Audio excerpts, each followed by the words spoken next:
Verset 1. Parole peut signifier en hébreu, discours et récit, ce sont là, en effet, les deux éléments dont se compose ce livre. Jérémie, probablement, celui que l'Éternel a établi. Ilkija voir l'introduction. Anatote voir introduction, ville des Lévites, Josué 21.18, appelé par Ésaïe, la malheureuse, Ésaïe 10.30. Verset 2. Versets 2 et 3. Le titre renfermé dans ces deux versets ne se rapporte qu'aux 39 premiers chapitres. Comparez Jérémie 40.1. Ce titre peut avoir été composé en une seule fois, afin de résumer les trois phases principales du ministère de Jérémie jusqu'à la ruine de Jérusalem, voire l'introduction. Mais, en raison de la construction assez insolite du premier membre du verset 3, on peut supposer aussi que le verset 2 était le titre primitif, qu'avait placé Jérémie lui-même en tête d'un premier recueil et que le verset 3 a été ajouté plus tard, au moment où une collection plus complète, comprenant en outre beaucoup d'oracles postérieurs, a remplacé le premier écrit. Ces indications précises de date, que nous trouvons également chez d'autres prophètes, âgés, par exemple, prouvent que les révélations divines qui leur étaient accordées, faisaient époque dans leur vie et se détachaient nettement sur le fond de leurs réflexions propres. Verset 4. Versets 4 à 19 récit de la vocation du prophète. Ce récit comprend l'appel de Dieu, versets 4 à 8. La consécration de Jérémie au ministère de prophète, versets 9 à 10. Deux visions et leur interprétation, versets 11 à 19. Verset 5. Le ministère du prophète a une origine divine et éternelle. L'élection de Jérémie comprend trois actes divins qui ont précédé sa naissance.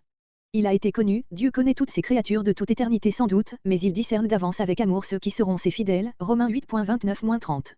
Il a été consacré, ou sanctifié, mis à part dans le conseil de Dieu en vue d'un ministère spécial. Il a été établi, Dieu l'a revêtu d'avance des pouvoirs nécessaires pour remplir une pareille charge. Ce passage présente une analogie frappante avec Galates 1.15 et Romains 1.1, où Paul rappelle sa vocation à l'apostolat. Il y a donc, en dedans de la vocation générale des fidèles au salut, Romains 8.29, les vocations à des ministères particuliers, Ésaïe, Jérémie, Paul. Prophètes des nations et non pas seulement de Jude. Jéhovah étant le Dieu de toute la terre, les prophètes de Jéhovah se sentaient chargés d'une mission universelle.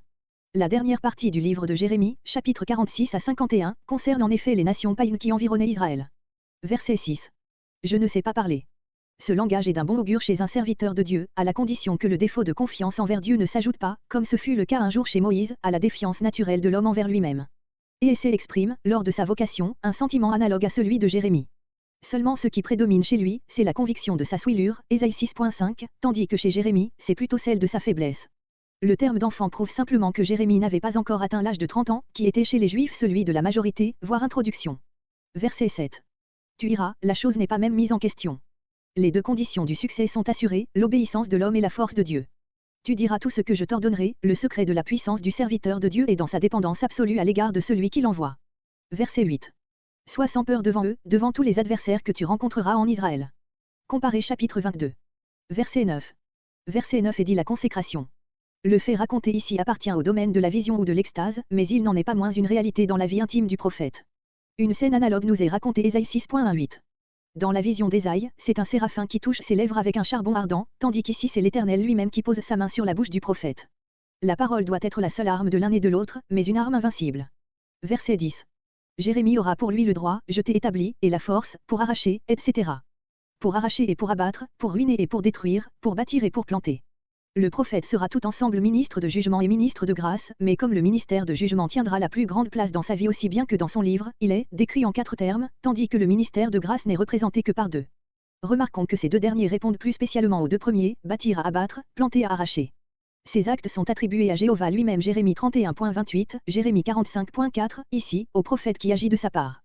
Si le prophète est chargé non seulement de prédire, mais encore d'exécuter ces actes divers, c'est que la parole prononcée par lui, renfermant un ordre divin, est déjà le commencement de l'exécution.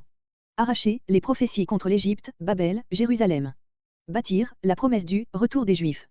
Les institutions divines ou humaines sont souvent comparées à des constructions ou à des plantations. Voir 1 Corinthiens 3.6-8, 1 Corinthiens 3.12, où ces deux images sont également associées.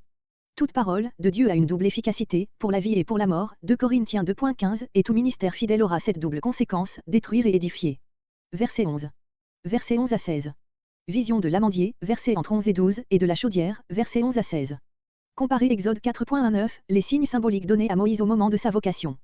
La vision de l'amandier nous paraît exprimer la proximité du jugement de Dieu, celle de la chaudière annonce les instruments par lesquels il s'exécutera. Je vois une branche d'amandier. Monsieur Royce, après d'autres interprètes anciens et modernes traduits, je vois une branche à yeux ouverts et il entend par là des bourgeons qui s'ouvrent et qui seraient ainsi le symbole de la vigilance de Dieu, tandis que, selon lui, une branche d'amandier n'aurait rien de commun avec cette dernière idée. Il nous paraît que la traduction ordinaire se justifie parfaitement. L'hébreu shakédé, qui signifie amandier, permettait un jeu de mots avec shokédé, verset 12, terme qui signifie veillant et qui se rapporte à Dieu. L'amandier est appelé en hébreu l'arbre qui veille, parce qu'il commence à fleurir déjà au mois de janvier, alors que tout le reste de la nature est encore plongé dans le sommeil. Cet arbre est ainsi un frappant symbole de la vigilance divine toujours active, même dans les temps de sommeil et de mort spirituelle et qui plane sur le pays pour y exécuter au moment voulu et bientôt, les jugements prédits. La toute science de Dieu connaît les péchés d'Israël et sa justice veille à l'exécution de ses menaces. Verset 13. Je vois une chaudière qui bout. Le mot sœur, chaudière désigne une marmite à cuire les aliments. Cette chaudière est placée au nord de la Palestine, et comme elle regarde et menace le sud, c'est sur la Palestine qu'elle doit verser les fléaux dont elle est remplie. La version d'Osterwalde, dont le devant est vers l'Aquilon, a la signification précisément contraire. La chaudière ne représente donc pas le pays et ses habitants, Roïs, mais les nations d'où vont sortir les envahisseurs de Canaan et les exécuteurs du jugement de Dieu. La chaudière qui bout est encore aujourd'hui chez les Arabes une métaphore proverbiale pour désigner une menace de guerre. Les ennemis viendront par le nord, c'est-à-dire par la Syrie. C'était le chemin que suivaient tous les conquérants orientaux, parce que le désert de Syrie les empêchait de venir directement de l'Est. Verset 14. Le malheur éclatera. Le mot signifie proprement, sera ouvert et par dérivation, se répandra, éclatera. La chaudière, en s'ouvrant, répandra tous les maux qu'elle contient. Verset 15.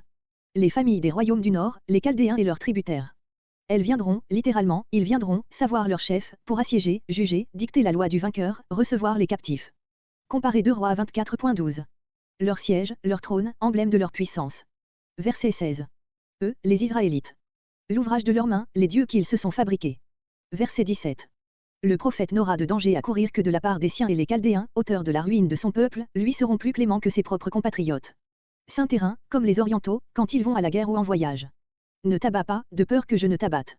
Nous avons cherché à rendre en français l'assonance produite par les deux formes du verbe hébreu, teshat et acte.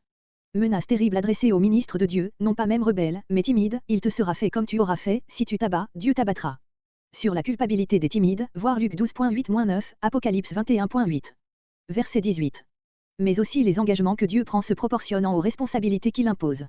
Je t'établis, même mot qu'au verset 5, mais ici, il s'agit spécialement du pays de Jude.